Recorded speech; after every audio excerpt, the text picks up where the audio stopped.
Hi, today I'm going to show you how to knit an inverted box pleat like the one that's on the back of my sweater design, Divine Exodus. So I have a 40 stitch swatch here, and the pleat is going to be worked across 30 stitches. So I have 5 stitches on each edge that are just going to be worked flat and normally, and they're not going to be part of the pleat. And I've already laid some of the groundwork down by divvying up my stitches onto all these separate needles. On the previous wrong side row, I purled right onto these stitches, so I don't have to spend time slipping them, since you have to work them anyway, so might as well work them onto the needles. So I have my main needle here that I knit the swatch on, the circular needle. I'm gonna call that needle 1, and then needle 2, needle 3, needle 4. It's 10 stitches here, 5 on needle 2, 10 stitches on needle 3, 5 stitches on needle 4, and another 10 stitches on the other side of needle 1. And you'll notice I have also organized my needles so that needle 1 is in the front of the other needles. These inner needles, needles 2 and 4, are in the middle, and needle 3 is in the back. Okay, so to begin this row, I'm going to just go ahead and knit the first 5 stitches from needle 1 normally.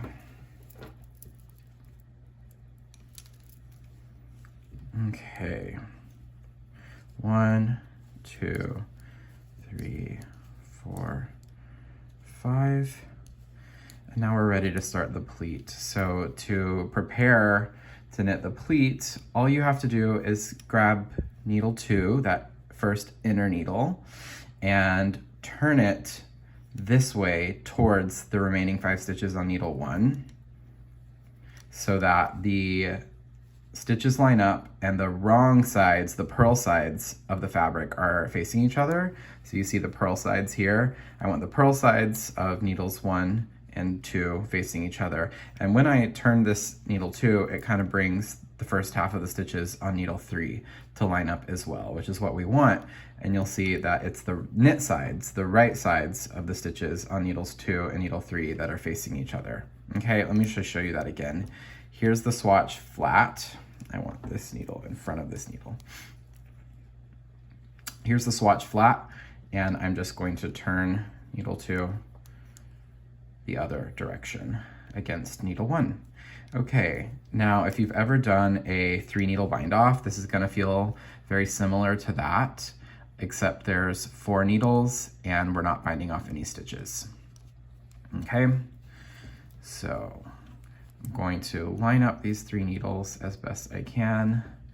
And I like to keep the stitches a little bit away from the edge so I'm not accidentally pulling them off.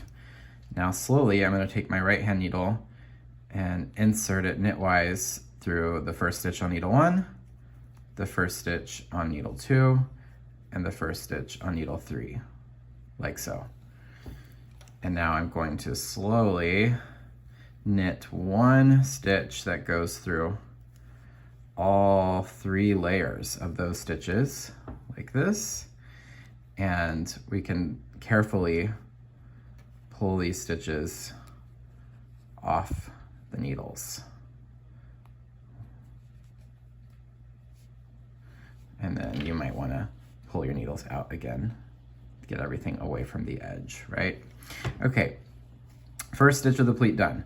Now we're going to go in again, do the first stitch on each of needles 1, 2, and 3. And knit through all 3, pull off all 3.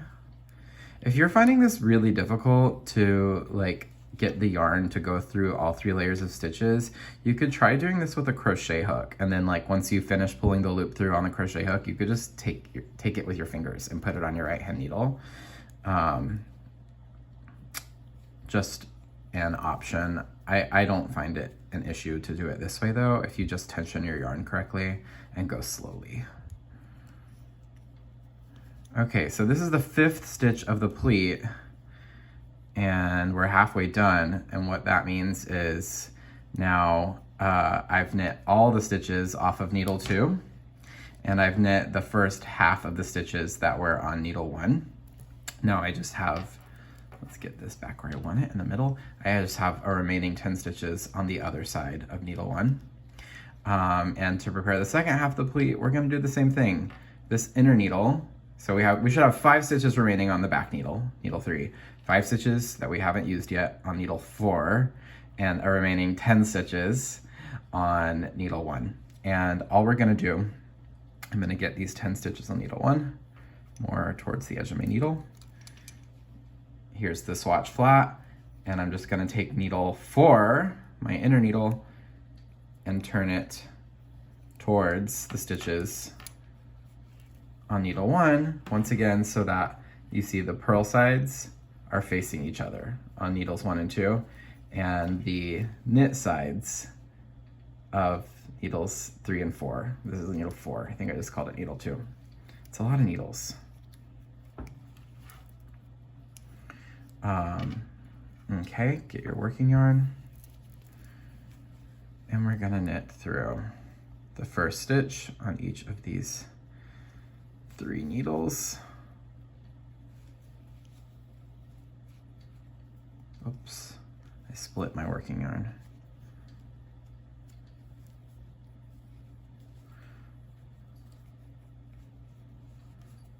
And pull each of those stitches off, nice. And I like to pull that stitch a little bit tight because that's where the pleat's gonna be kind of pulled together in the middle. Just that first stitch, a little extra tension.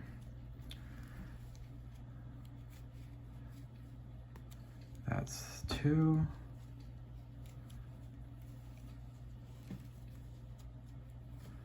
Three.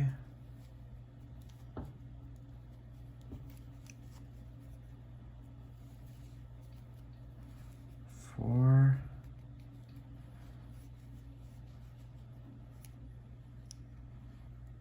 And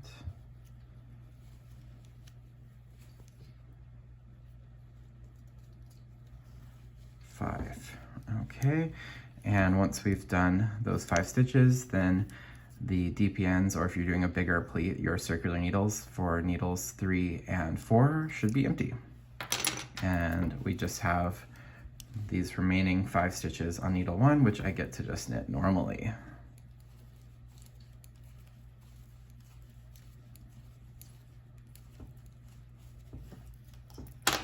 Okay, now let's admire our work. There you have a lovely inverted box pleat. Isn't that cool? Here's what it looks like from the back. That would just be called a normal box pleat. You can see it has the box shape, and the other side is the inverted box pleat. Happy knitting!